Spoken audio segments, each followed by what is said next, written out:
Welcome, good morning. I thought I'd do a little walking tour of the dance garden on this early summer day. It's a beautiful Sunday morning, June 7th, 2020, and the garden is just glowing. So this is our entrance to the dance garden, and there is our beautiful outdoor dance space. Some of you have been dancing with us out here on Sunday evenings. I just wanted to show you some of the things that you can't see when we do our dance videos.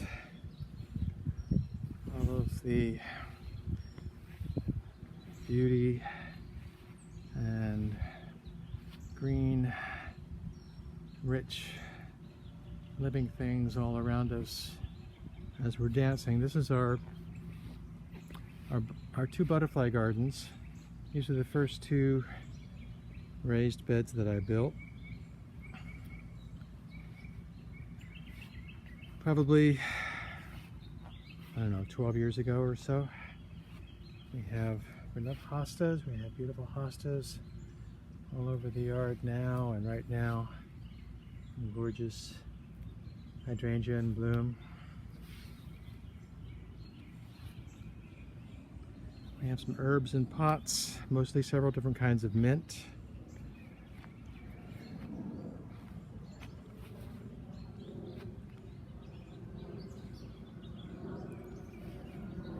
We've got some geraniums blooming.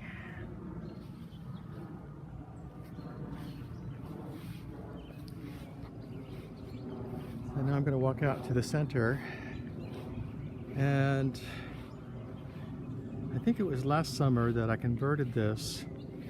For years it was a fire circle, and we weren't using it very much for a fire circle.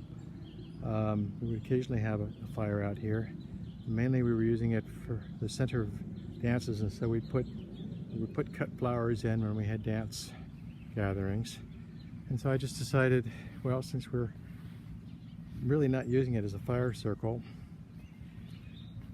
let's convert it into a flower circle. So most of these flowers I planted last summer. And it's a beautiful centerpiece to the dance garden.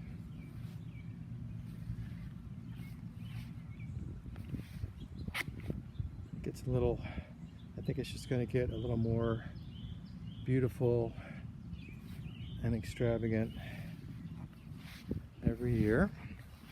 Now we have 6 raised beds at the top of the garden, and this top one, we don't plant any herbs or veggies in it because it's the bed that gets the least sun, but as you can see, we have some absolutely breathtaking calla lilies.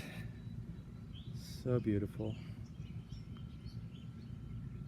And then in a couple of weeks behind them, the red plants are canna lilies, and those guys will grow 6 or 7 feet tall and have these incredibly bright, rich red flowers on top. So this bed this year we're using for peppers. I think that's what we did last year. We like to grow a variety of peppers, some sweet peppers, but also a variety of medium spicy peppers. We've got some anchos, some Anaheims this year, Serrano, and what we like to do at the end of this, well, towards the end of the summer, is take these chili peppers and dry them and use them for the rest of the year, and basically make our own customized chili powder from scratch. So over here is the first of our 2 tomato beds, And I have to say that I think I've gotten pretty darn good at growing tomatoes, because these, generally when I grow tomatoes, these guys will get to be 6 or 7 feet tall and just fill all of this space. They're really just getting started, but as you can see, we've got some beautiful tomatoes coming already, and lots of flowers. So those are our big tomatoes. In the next bed we have our smaller tomatoes, and then the rest of this bed is made up of basil. We love basil. Can never have too much basil. We love to make pesto all summer long. Put it in salads. And over here is our small tomato bed. It's small in the sense that the tomatoes are small. We have the cherry tomatoes and the Romas in this bed, but as you can see, not small in terms of their stature. And you should be able to see cherry tomatoes coming along very nicely in there. And over here, just saw some Roma tomatoes.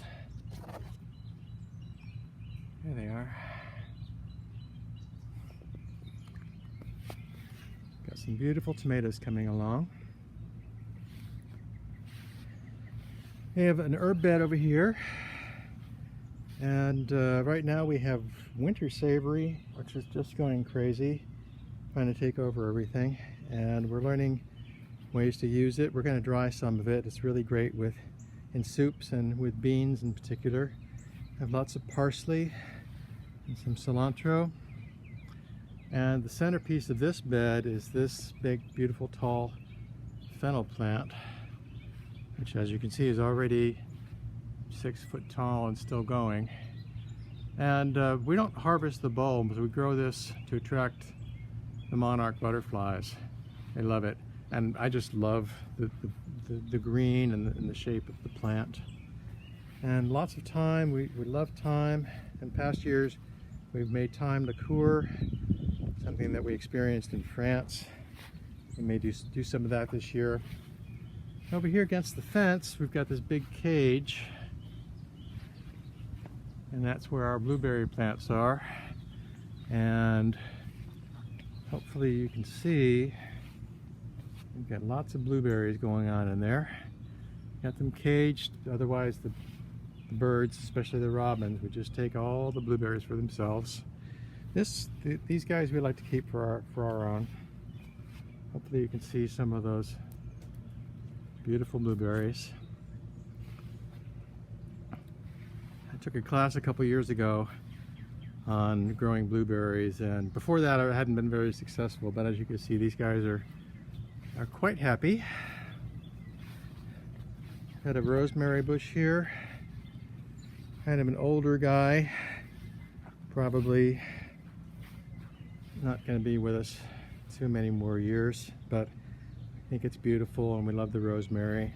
And he's got a brother out front that I don't know, it's 5 times his size. It's huge rosemary. And down here we have another bed for the butterflies. We have some pineapple sage that you can see, and some monarda.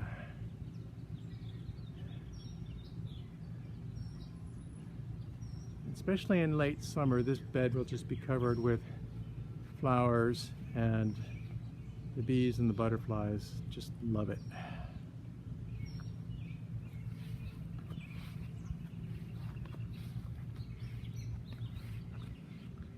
So that's our dance garden, little tour. And I'm just going to close with a shot of the wind chimes that hang outside of our bedroom, and our beautiful serene Buddha is watching over it all. Thank you for joining us our walk through the dance garden today, and we wish you peace and joy and happiness wherever you are. Namaste.